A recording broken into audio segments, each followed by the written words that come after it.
me. I ain't doing nothing but talking shit, so y'all gotta, encourage me the whole way along. Ow. I ain't doing nothing but talking shit, so y'all gotta, encourage me the whole way along.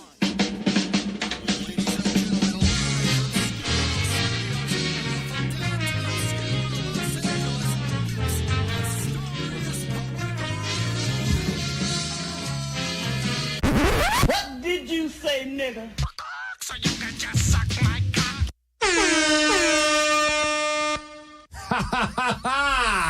Yeah, you don't stop.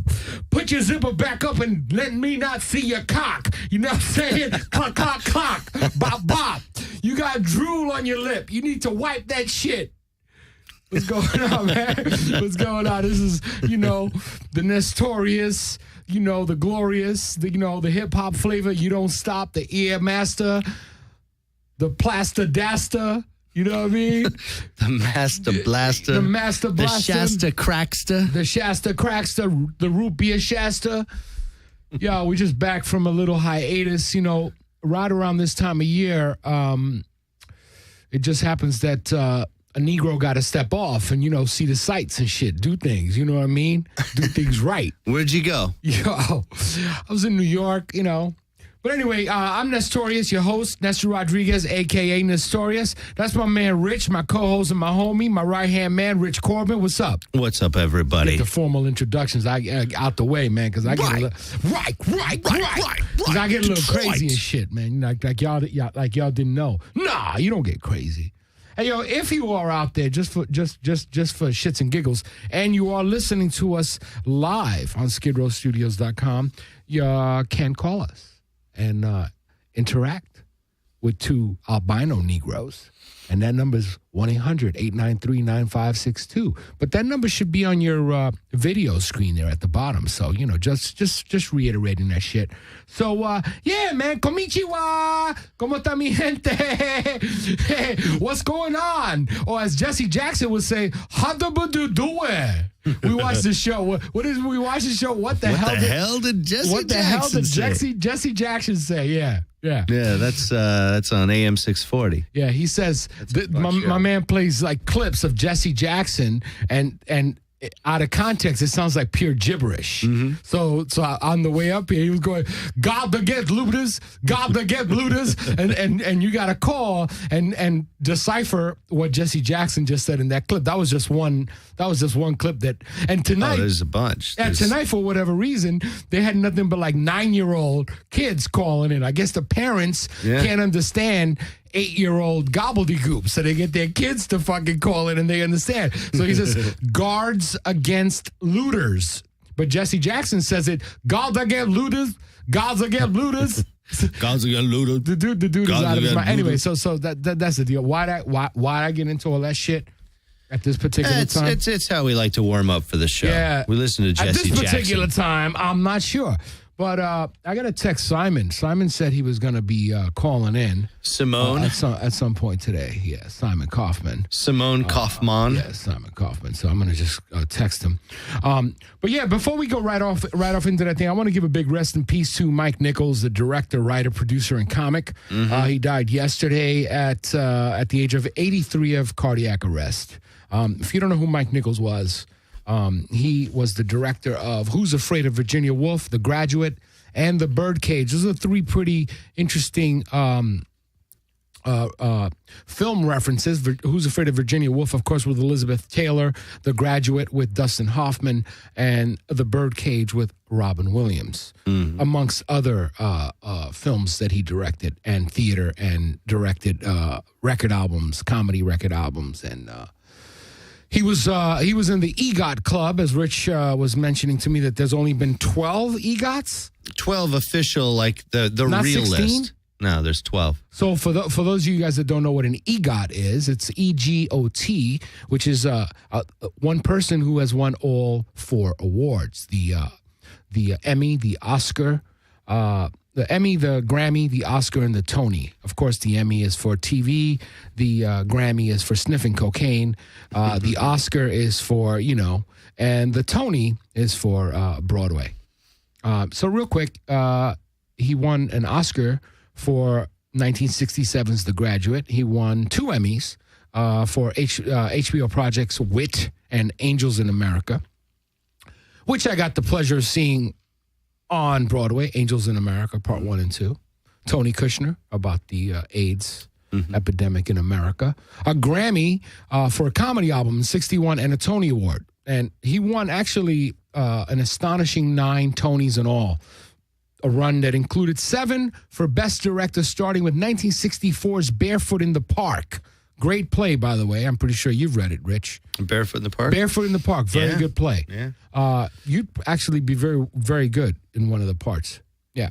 He's a heroin addict. One of the guys is a heroin addict. They're boyfriend of the girl who's a heroin addict, and he's leaving out. He's going out into the park and getting high. I believe that's the fucking play, if I haven't sniffed enough heroin myself, and I'm not, confusing it with another one. Anyway, and ending with his 2012 revival of Death of a Salesman, starring the late Philip Seymour Hoffman, which also I got a chance to see that play on Broadway, Death of a Salesman, starring Philip Seymour Hoffman. Pretty amazing Broadway piece, if I may say so myself. Anyway, so big up to my man. Big up Mike Nichols. Big up, you crazy motherfucker. Anyway, there it is. There it is, my friends. So today, we thought that since there's been a lot of hoopla on Bill Cosby and his rape accusations, I thought, why not? We can get into a little diatribe on why not? On the Bill Cosby. So if you don't know, if you haven't heard, if you're living under a rock, Bill Cosby has been accused of raping a few women, starting in 2005, when 2 women publicly accused the comedian of drugging and sexually assaulting them while they were unconscious. One of the women, Andrea Constant, filed a civil lawsuit against Mr. Cosby, which they settled out of court in November 2006. So that's one of the first times that came out. If you remember, if you remember that happening, it kind of came and went out of favor, which is why he settled out of court. I'm sure. Who the hell wants to drag that type of shit on? Anyway, just recently, a few people came up and was giving, accusations that he sexually molested them. The latest, I guess the first one that came out was Janice Dickinson, who was a model back in the early 80s. And apparently she never said anything in the 80s about this, right? She waited like a year or something. So she did say something about this in the 80s? Or she had been saying something like this? She did, but they squashed it. In the 80s? Yeah. Okay. Because I they know didn't believe her. Because I know she didn't have evidence. No, I thought this woman, Andrea Constant, was the one. Oh, it wasn't Andrea. It was Janice, who kept saying that it happened, and they didn't believe her. They just kind of like, yeah. Anyway, so tell me. Apparently, some comedian had a bit and started this. Is that what you were telling me? Yeah. What's his name? Hannibal Buress. He had a little bit that somebody videotaped. It seems pretty on the up and up, I guess. Where it's just some fan recording that little bit. They posted up to YouTube. Yeah, and it just went viral. It got so much traction that it caused I have the clip. All of this stuff to just explode. I have the clip. I don't really know Hannibal Buress, and I'm not sure of his 13. Hold on a second. I'm not quite sure of his comedic prowess, or if he's funny or not, or whatever. Hold on a second. This clip is going to probably sound a little low, so maybe you want to pump it up a little bit.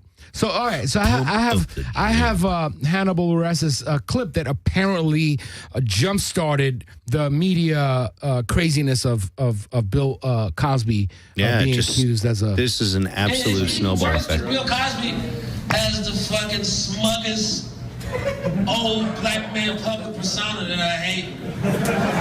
This kid's on TV. Pull your pants up, black people. I was on TV in the 80s. I can talk down to you. you because I had a successful sitcom. Yeah, but you rape women, Bill Cosby, so kind of brings it down a couple notches. I don't curse on stage. Well, yeah, you're a rapist, so it'll take you saying lots of motherfuckers on Bill Cosby himself if you weren't a rapist. I don't know what I'm doing by telling you. I guess I want to just at least make it weird for... Anyway, that's pretty much it. We have Simon Kaufman on the line. What's up, Simon? Hey, yo. Yo. Hey, yo. Yo, what's up, Yo. man? Oh, just got off stage here at Last Comedy Club here in Kirkland, which is a suburb of Seattle. Yeah. My man Dan Soder, very funny motherfucker in from New York City, is about to go headline. So, doing my thing. All right. Calling into Nestorius Public Radio. All right. Yeah. So NPR. we're talking about Bill Cosby being accused of rape. I sent you a couple of clips. I don't know if you got a chance to listen to any of those at all. Yeah. What's the verdict? You think he did it? Well, I mean, look, here's the deal. No one gets repeatedly accused of something by different people without having some sort of guilt or some sort of involvement. You know what I mean? So, I mean, there's my assessment of the whole thing. But did you get a chance to listen to Bill Cosby's joke on Spanish Fly? Did you get a chance to listen to that?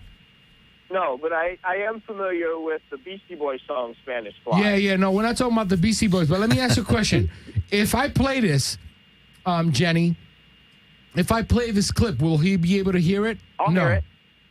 On the phone? Okay. So do you have a minute? Yeah. All right. I'm gonna play this clip, which is ironic. So the clip is called Spanish Fly.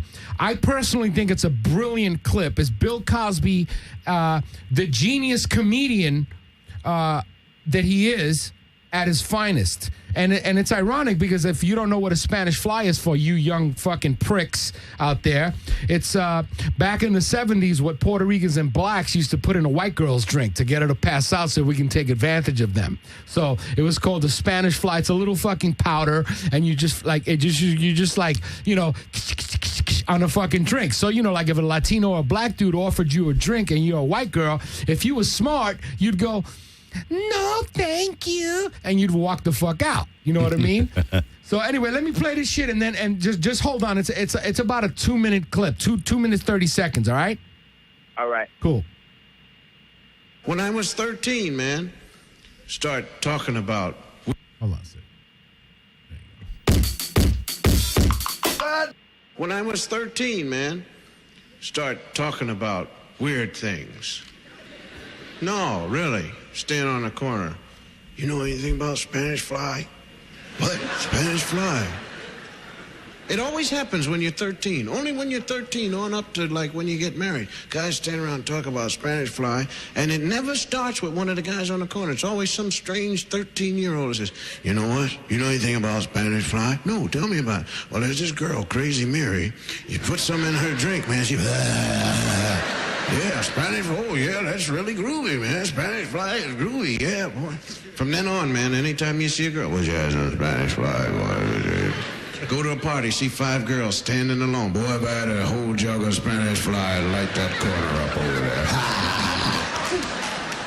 So I thought it only existed in Philadelphia, and I'm working on I Spy, and Bob and I are working together. Sheldon Leonard comes up, says, "Boys, I Spy is going to Spain." A childhood dream come true.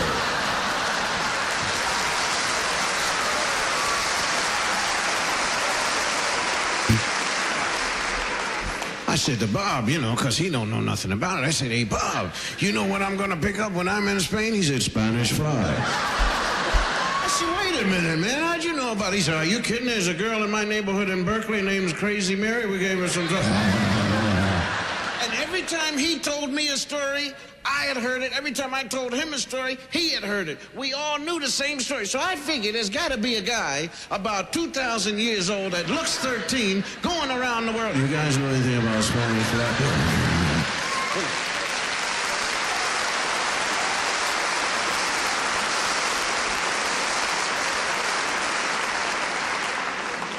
So Bob and I, man, we're just singing. Going to get some Spanish fly, love it, love. And we're riding on the plane, Spanish fly. And we get in and go through customs. This is the land of Spanish fly. Spanish fly. We get in the cab, Ryan, the driver. Bob said, ask this guy if he knows where we can get some Spanish fly. I said, you don't ask the cab driver. No, ask the cab driver. He may know, man. Driver, say, senor. Listen, you Spanish? Si, senor, you American? Yes. You come from America? Yes. You could tell me maybe you brought with you some American fly?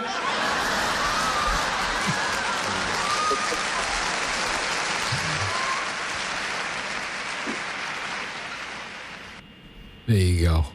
That shit is hilarious. Simon, you still there? Yeah, I'm here. All right. Had you heard that clip before? No, I haven't.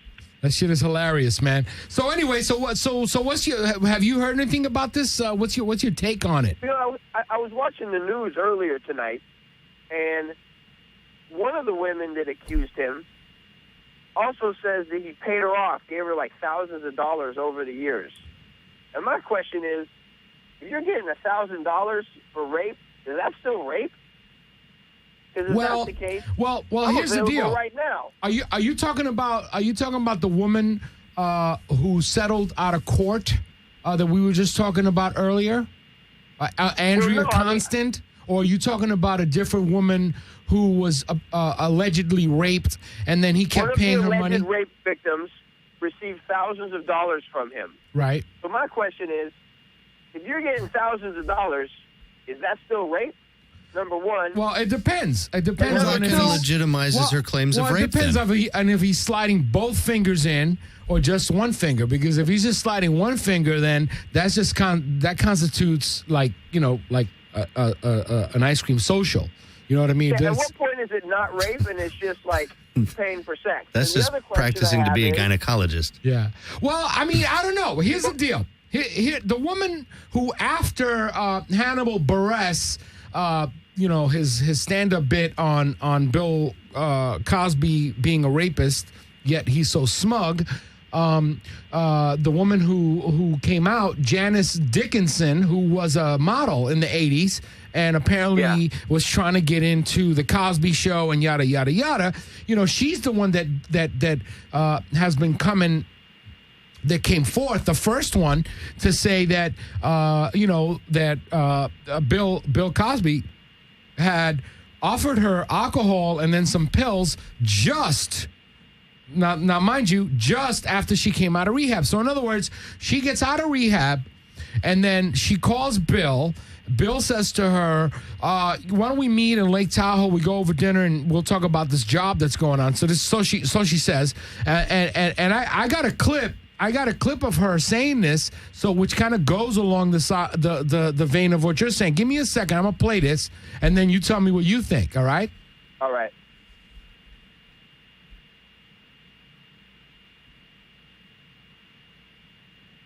Hold on.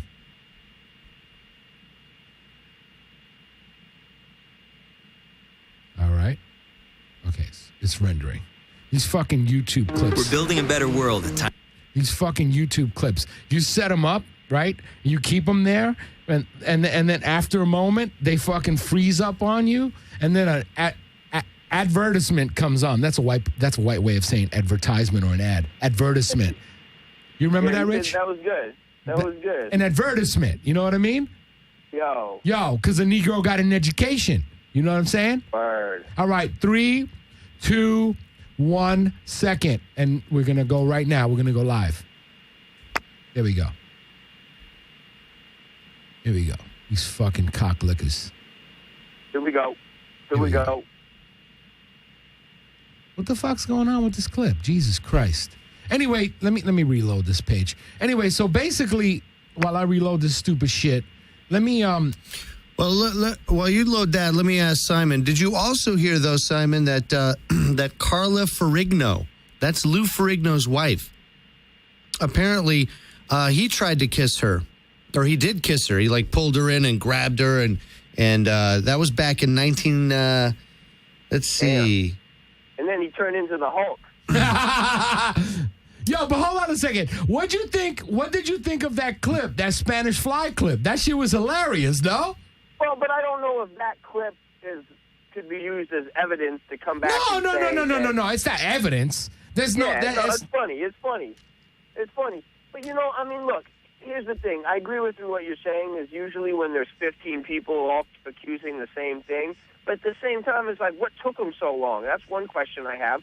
And the other thing, but I guess maybe he's such a big icon, you didn't think you could win or this and that. Well, at that point, they were struggling actresses. Yeah. And then the other thing, too, is like, what blows my mind, if it is true, you're Bill Cosby. You can fuck anyone you want. You can pay for it. Hold on. Hold on. Go ahead. I'm sorry, go ahead. You're Bill Cosby. Saying, when you're that much of a superstar, is it that hard for you to get laid? I guess. No. But it's the same thing as Bill Clinton, right? So it's like you're the president. You can fuck anybody you want, right? Let's say you wanted to fuck outside of your marriage. You can fuck anybody you want. Why would you fuck an intern? Do you know what I'm saying? Why? And the thing is that sometimes these guys are sex addicts, man. It comes down to having an addiction problem, just like alcohol and drugs. You can't. I get that, but I think it's more than just a sex addiction. Well, like you can have a listen, Bill Cosby could hook up with a groupie after every fucking show for free. And without rape. Right. It's more than a sex addiction. Right. It's like a control issue. Yeah, well, yes. Well, yes. Sex addiction is not just about fucking, by the way. Sex addiction is not just having sex. Sex addiction encompasses the adrenaline that comes on before a chase, Sure. The power that you may have over someone. You may not even fuck. You may just like blindfold a bitch, knock her in the fucking head. You know what I'm saying? It's not fun fucking normal pussy. You got to go after bodybuilders. Well, that's what I'm trying to say. I mean, Eddie Murphy was caught fucking around with transvestites or transsexuals in Santa Monica Boulevard back in the 90s. He was just trying to pay for their college. But what I'm trying to say is, when you're at that caliber that you can fuck anybody you want, then you got to go out to like Africa and fuck a rhinoceros or something. You got to do something different. Yeah, have you ever fucked a rhinoceros? No, but if I get to that Bill Cosby level, if I get to that Bill Cosby level, dude. I'm jerking off. Listen to me. I'm going to the Bronx Zoo and I'm jerking off on a rhinoceros's head, just for the fuck of it. I don't care. Dude, if you've ever had rhinoceros, it's really hard to go back to normal women. That's what I'm saying, because it's because it's rough. Hey, hold on. Let me play this clip of Janice Dickinson. All right. Hold on.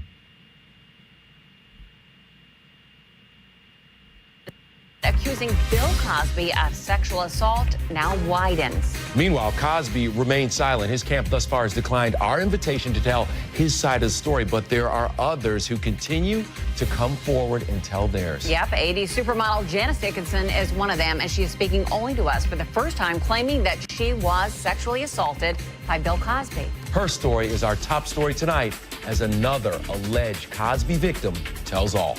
Stuffing feelings of rape and my unresolved issue from this incident has drove me into a life of trying to hurt myself.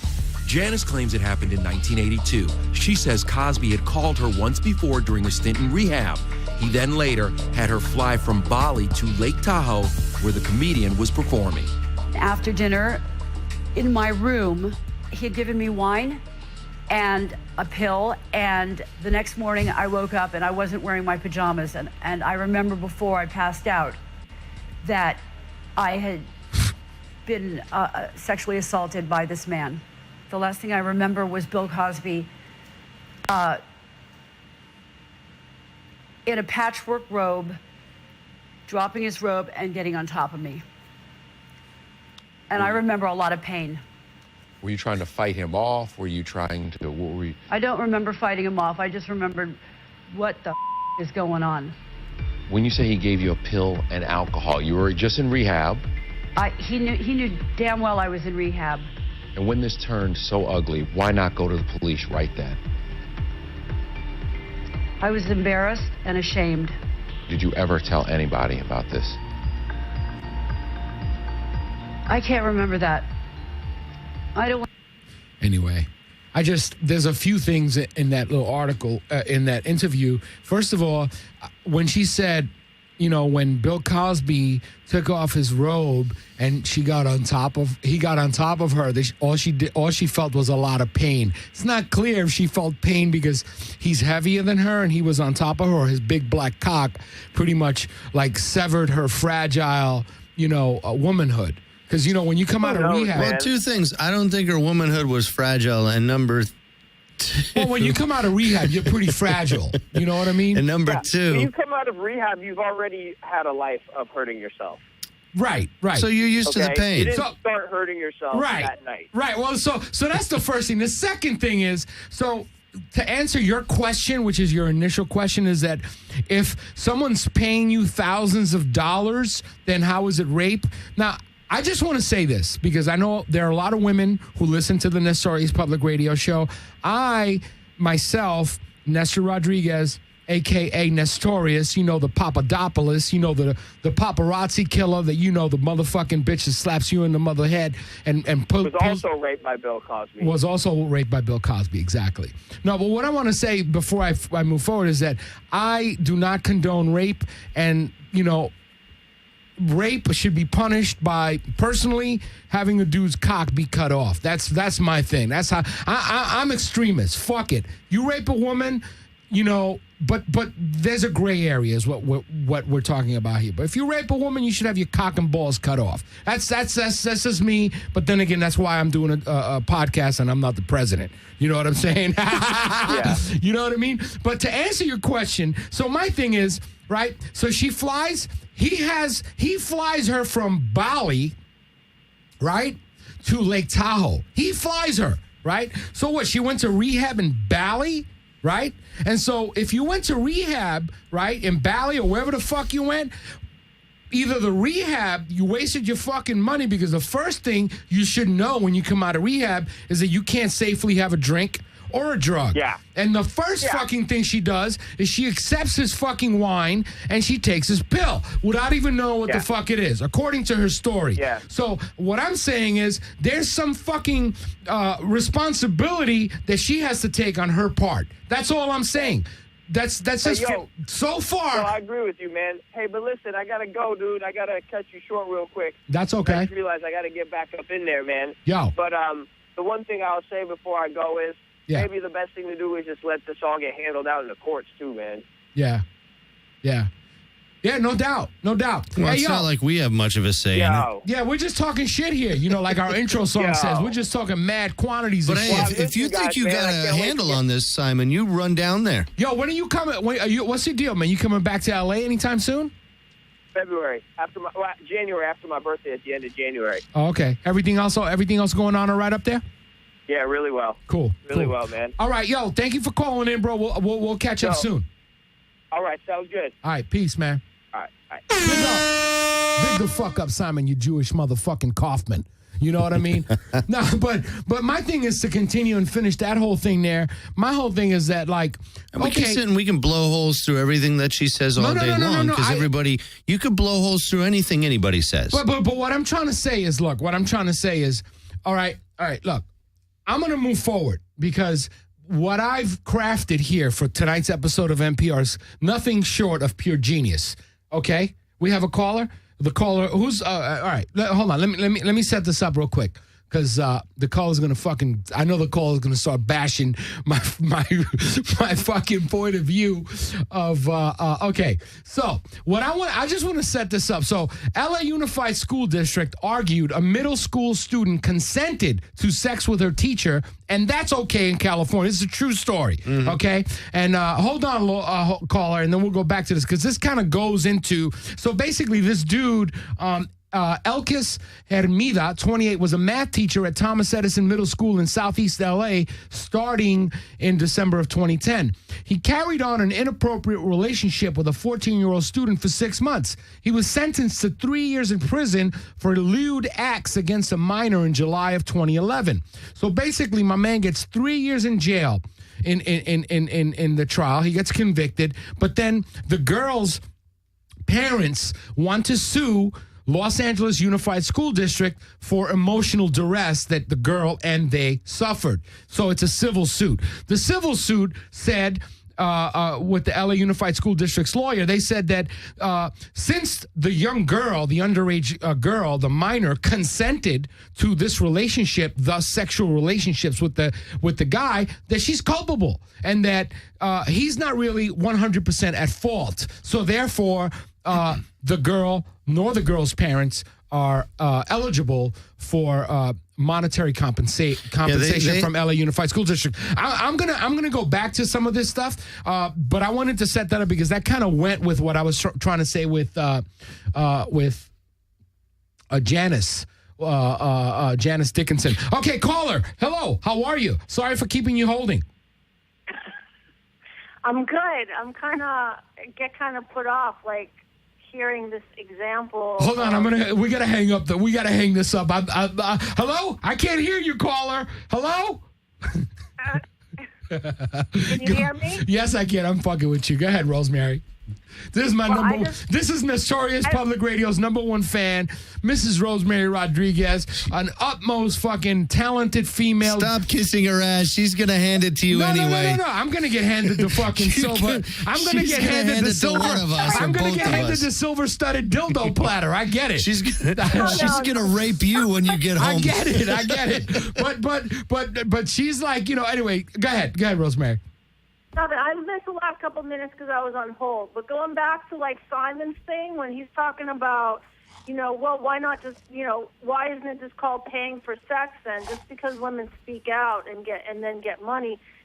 The thing that people don't understand of the opposite sex is that when you're female in this world, first of all, these things need to come out in the open. It is really hard to find your voice and express when you're abused, when this is normal occurrence. And if you go back 30 years in the 80s, nobody fucking spoke up about guys, and nobody would speak up about somebody like Bill Cosby. It just wouldn't happen. I'm not saying that she is out of line or not taking responsibility, Janice Dickinson, for her own life. But the point is, when you're from a little girl growing up in this world, it's good that things aren't as acceptable as they used to be. Guys at work, touching you, grabbing you, kissing you, all that shit is normal behavior growing up when I grew up. And it's not acceptable, and it shouldn't be acceptable. But that doesn't mean that we speak up about it, because that's just what guys do. And it's bullshit. Yeah.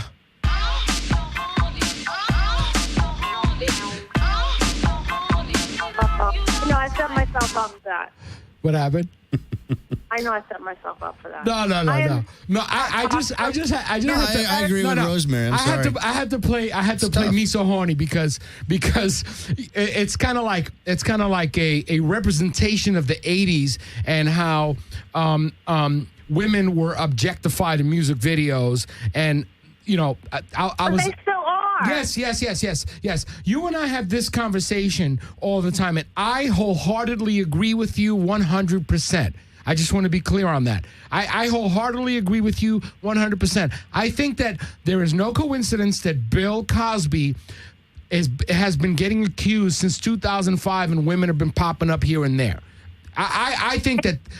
He's never had to answer for that. It's like it doesn't fucking matter. No. In 2005, he settled out of court for God knows how many millions, and he'll have to answer for this now, because he's being charged. There was an interview with him on NPR. Is he being charged? Yes, he's being charged. When there's allegations and a lawyer, well, he's not officially charged as of what right now that I know of. Right. But he will be getting. He is being charged. All he is not getting a network show. Whoa. He lost 2 shows. He had a network. He had a Netflix. He had a Netflix stand-up comedy special that they pulled out of, which I don't see why. I think they should have just had it. It's better. It's not like Netflix is fucking Christian Family fucking programming. And the network show, what is it, NBC?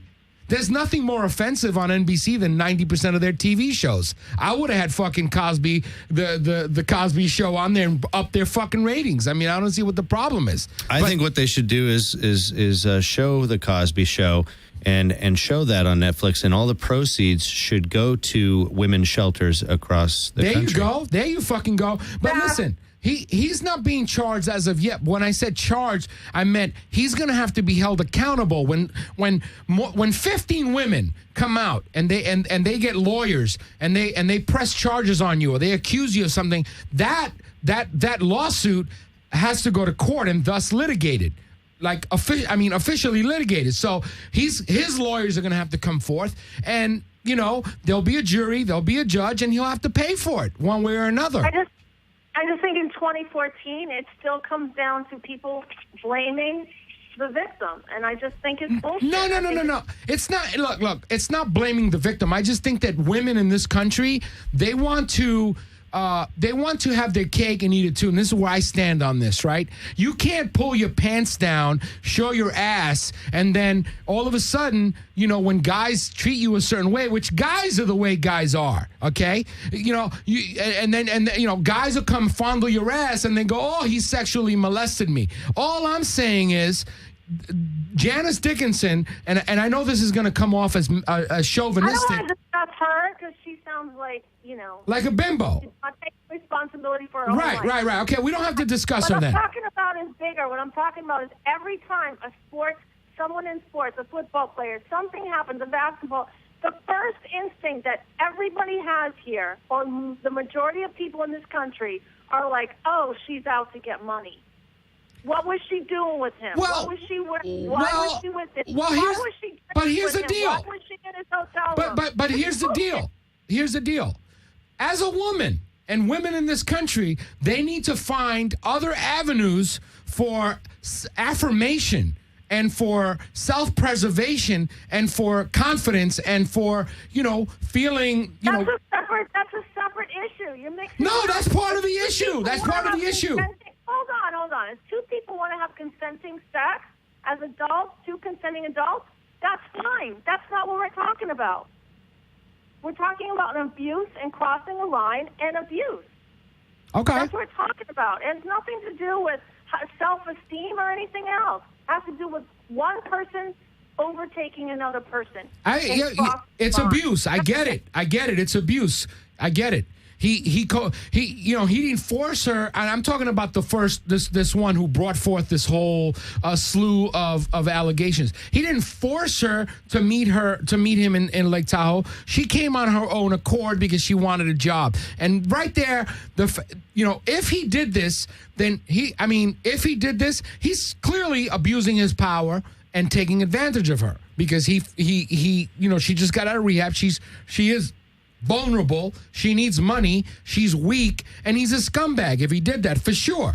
And I just want to make that clear. I don't think Bill Cosby is innocent in any of this, and I don't think that all these scumbag fucks that have a lot of money and a lot of power that take advantage of women or fucking guys, because some of these motherfuckers take advantage of young men, young boys, you know what I mean? Take advantage and don't have to pay a price. I think that's bullshit. And I think that that these people, Bill Cosby specifically, needs to be held accountable for whatever he did, if he did it. End of story. Yeah, everyone needs to be held accountable for their behavior. And if somebody wants to dress a certain way because they want to have sex with somebody, then so what? Let them dress a certain way. Yeah, and they're allowed to have sex with somebody and attract men and go have sex. That's different than rape. That's all I'm saying. I agree. I mean, again, rape, I'm not with that shit. You know what I mean? I think that if you're a man in this country, I've said this before on the show, if you're a man in this country, if you can't get fucking laid, let me give you a little, let me break something down to you. In Rikers Island, when guys, can't fuck for a long time, right? They're incarcerated for like, let's say 3 or 4 years. They basically what they do is they get a watermelon from, the local, not from the local, but from the commissary, not the commissary, from the cafeteria, from the kitchen cafeteria. Somebody who works in the cafeteria, instead of chopping up the melon for watermelon salad, they'll hold off one watermelon. And if you're lucky enough to know this guy, you'll have a Fifi doll, which is what they call it. Basically, they cut a hole inside the watermelon, and it's nice and warm in the hot fucking New York summer sun inside the jail. I can only imagine. It smells really nice and ripe, and you fuck the watermelon. You know what I mean? Practice that shit while you're in jail. So when you come out, if you don't know how to get, if you have no game and you don't know how to fuck women, or you don't know how to, excuse my language, if you don't know how to properly seduce a woman so that you can have proper, official, consensual sexual relations with a woman, get a fucking watermelon, get a blow-up doll, jerk off, do something with yourself. But you can't just go around taking advantage of women in general. I mean, that's my stand on it. You know what I mean? So, watermelon, Fifi doll, look it up. Thanks for letting me talk. Thank you for calling. It's hard to follow the Fifi doll. Thank you for calling. I was like, okay, I have nothing to say now. You have nothing to say for the watermelon Fifi doll. You can't do it. But preferably you want seedless watermelon. Just so you know. I thought that adds texture. I forgot to tell you. Big up your big watermelon Fifi doll, fucking motherfucker. All right, thanks for calling. Hey, so let me just finish that thing, and then we're gonna wrap up. Yeah, because we started a little late. So back to that consensual thing. I just found it very, very interesting. Before Rosemary called in, that basically. So let me just go back to that. With the LA Unified School Districts. So in a civil suit last November, this is I guess this was a year ago. LA Unified School District's attorney argued that even though the girl was a minor, she consented to the sex. Here's what's interesting. When dealing with a criminal case like the one that earned Hermida 3 years behind bars, 18 is always the age of consent. However, in civil cases, it doesn't have to be. There are 2 state appellate court rulings where it's been successfully argued that a minor can give consent. 2001's People versus Tobias, where a 38-year-old father had a relationship with a 16-year-old daughter, and 2009's Doe versus Starbucks, where a 24-year-old supervisor at a Starbucks had sexual relationship with a 16-year-old employee. Anyway, in the Tobias case, they had to determine if a minor who consented to incest could also be considered an accomplice to incest. While the court ultimately decided that it is the adult who must refrain from sex, not the minor, the Supreme Court did say that when lawmakers wrote that, quote, unlawful sexual intercourse with a minor, unquote, was a crime in a 1970 penal code revision, then lawmakers must have meant that at least sometimes a minor could have consent. And in the Doe case, the district court cited a different case to conclude that in non-criminal cases, a minor could give consent. So while a minor is always a victim in a criminal case, that same victim might be at fault in the civil case. Anyway, when the girl's family sued LAUSD for the emotional damage done to their child by her relationship with Hermida, the district's lawyer fired back, claiming that the suit was about money, not emotional harm, and the family got cock, so to speak. they got cock. So yeah, I know. I just think that's fucking very interesting because it's... the lawyer got fired from that, though, too. Did he? Yeah, because... the LA Unified School District's lawyer? Yes. Okay. Because he got him that, and then they fired him because he went on the air on KPCC and said that she went to a motel in which she engaged in voluntary consensual sex with the teacher. Why shouldn't she be responsible for that? Actually, and he also made other remarks like if she can make the reasonable choice or decision to look both ways before crossing a street, then she's making choices. Actually, that's a good point. The lawyer said that the girl was at least partially to blame for what had happened. They said that she had lied to her mother and went to a motel specifically to have sex with Hermida, knowing what she was getting into. Judge Lawrence Cho also allowed the district's lawyer to talk about the girl's sexual past during the trial, which is something that is not allowed in a criminal case due to the rape shield law. The girl's name also appeared on the jury form, which would allow the jurors to find her at fault or comparatively negligent, which would reduce the amount of money her family could receive in damages. I should have said that. But, I mean, what's interesting is that in a criminal case, you can do certain things, and in a civil case you can't. So it's just it's look, rape is rape, but at the same time, when you're having consensual sex with somebody, which is in a minor statutory rape case, is a little difficult to digest. That somebody who's a minor has to bear the burden of taking responsibility for half of that shit. You know what I mean? It's kind of fucked up. Anyway, listen. That's going to conclude our show for tonight. I'm really sorry. Thank you so much, Jenny, for bearing with us. We started the show late. Make sure you sign up on iTunes and tell your friends to subscribe. Nestorius Public Radio Show. Check us out on Facebook, facebook.com/Nestorius Public Radio. Leave us a comment on the iTunes comment. Inbox me on NestoriusPublicRadio.com a screen grab of your comment. And I'll send you a sticker, maybe even a condom case. You know what I'm saying? All right, see you next time. Set it off, get it off, let it off. Set it off, get it off, let it off. Set it off, get it off, let it off. Set it off, get it off, let it off. Ooh-wee, it's me. Ooh-wee, it's me. Ooh-wee, it's me. Ooh-wee, it's me. I ain't doing nothing but talking shit, so y'all gotta encourage me the whole way along.